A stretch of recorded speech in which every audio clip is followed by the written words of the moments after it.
Hi everyone, mutton పులుసు ఎలా చేసుకోవాలో చూసేద్దాం. వచ్చేసండి కుక్కర్ పెట్టేసుకొని ఫస్ట్ ఆఫ్ ఆల్ కొద్దిగా ఆయిల్ వేసేసుకొని అందులోకి ఆనియన్ అనమాట ఇలా వేసేసుకోవాలి. అవి బాగా వేయించుకోవాలన్నమాట, పచ్చిగా ఉండకూడదు.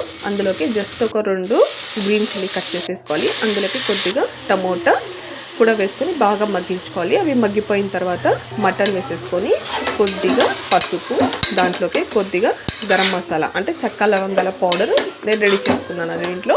అవన్నీ వేసేసి జస్ట్ ఒక 2 మినిట్స్ వరకు అలా కుక్ చేస్తూ ఉండాలి.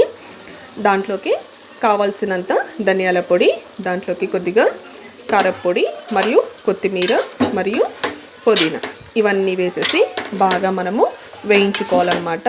దాదాపు ఒక 2 మినిట్స్ వరకు వేయించుకోవాలన్నమాట. ఆ మసాలా మొత్తం ముక్కలకి పట్టాలి.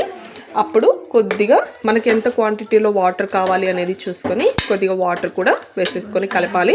మెయిన్ ఏంటంటే మీడియం ఫ్లేమ్లోనే పెట్టుకోవాలండి ఇదంతా. ఫైనల్గా వచ్చేసరికి నేను టేస్ట్కి సరిపడా కొద్దిగా